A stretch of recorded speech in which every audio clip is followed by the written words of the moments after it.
एक बहुत ही राष्ट्रीय महत्व के मुद्दे पर पार्टी की ओर से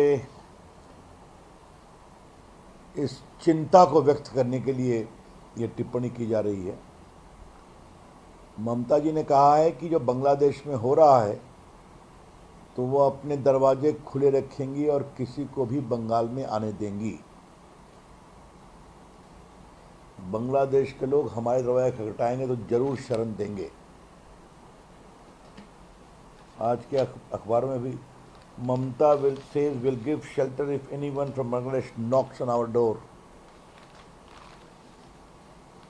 ममता जी, आप वही हैं जिन्होंने सीएए के बारे में कहा था कि हम किसी भी हिंदू, सिख, पारसी या क्रिश्चियन शरणार्थी को जो हिंसा से पीड़ित होकर बंगाल में आएंगे उनको घुसने नहीं देंगी। ममता जी ने सीएए का हमेशा विरोध किया है, जबकि सीएए का कोई संबंध भारत के नागरिकों से बिल्कुल नहीं था, क्या हिंदू क्या मुस्लिम। तो एक तरफ जो अल्पसंख्यक हिंदू या क्रिश्चियन या सिख या पारसी, चाहे बांग्लादेश हो या पाकिस्तान हो, अफगानिस्तान हो, वहाँ अपने आस्था के कारण विक्टिमाइज होते हैं, पीड़ित होते हैं, उनको स्थान नहीं देंगी। और आज कह रही हैं कि जो भी आएगा उनको हम बसाएंगे। इसका मतलब क्या है? दूसरी बात, बार बार ममता जी और अखिलेश यादव भी थे और राहुल गांधी ये संविधान की बात करते हैं। संविधान में आपको यह अधिकार है क्या? यह अधिकार भारत सरकार का है, केंद्र सरकार का है। आप भी केंद्र में मंत्री रही हैं। This power does not belong to the state government at all. किसको नागरिकता देनी, किसको बसाना, किसको नहीं बसाना। और ममता जी को मैं थोड़ा याद दिलाना चाहूँगा, 71 का वॉर हुआ था तो उस समय भी तत्कालीन केंद्र सरकार ने फैसला किया था कि जो विस्थापित आए थे उनको हम बसाएंगे, क्योंकि वहाँ विक्टिमाइज हो रहे थे। बांग्लादेश का इंटरनल मैटर है, सेटल हो जाए, हम सभी इसका आग्रह करेंगे, हमें उसमें नहीं पड़ना है। लेकिन एक मुख्यमंत्री सीधा घोषणा करे, इसका मतलब क्या है? क्या भारत की एकता को तोड़ना चाहती हैं आप? उनके ये भी स्वर निकले कि बंगाल का रिलेशन हिंदुस्तान के साथ अच्छा हो। इसका क्या मतलब है? Mamata ji, I would like to ask you, what do you mean by this? जिस बंगाल ने रामकृष्ण परमहंस, विवेकानंद, रविन्द्रनाथ टैगोर, सुभाष चंद्र बोस, ऐसे महान, बंकिम चंद्र चट्टोपाध्याय, ऐसे लोगों को की जननी है, उन्हें देश में अलग जगाई, तो आप कहते हैं रिलेशन हम अच्छा करेंगे? आपका ये वक्तव्य भर्त्सना योग्य है और बहुत ही गैर जिम्मेदाराना है ममता जी। इसका शुद्ध और शुद्ध लक्ष्य है, जिस तरीके से बंगाल की डेमोग्राफी बदल रही है उसको जस्टिफाई करने के लिए एक कारण ढूंढना। आपको मालूम है, जब भारत आज़ाद हुआ था सिर्फ 3 जिले मुस्लिम बहुल थे, अब बंगाल के 9 जिले मुस्लिम बहुल हो गए। लेटेस्ट स्टडी जो आई है, इवन कलकत्ता का डेमोग्राफिक चेंज हो रहा है।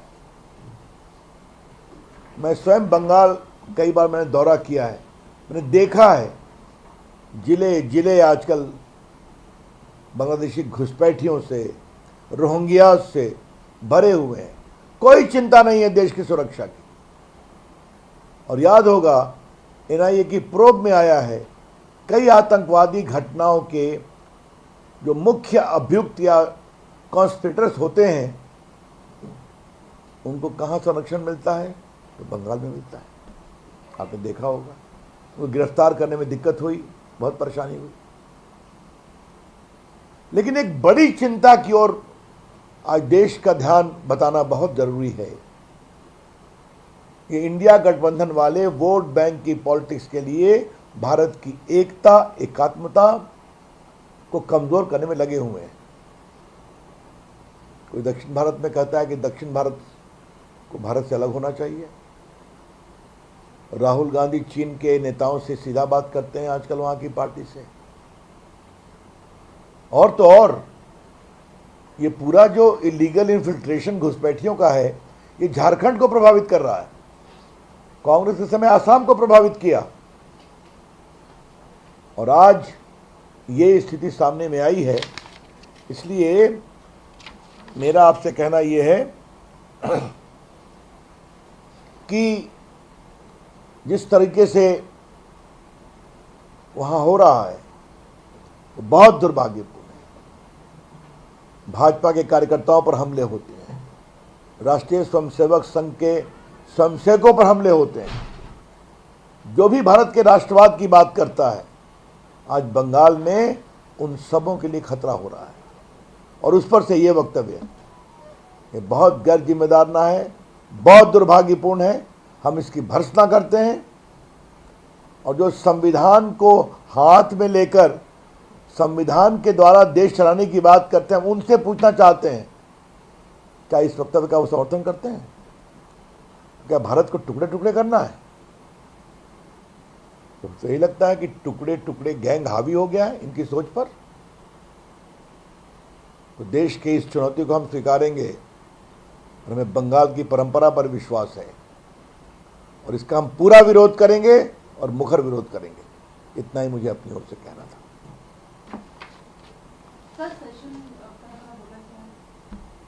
इसमें और कोई सवाल तो नहीं?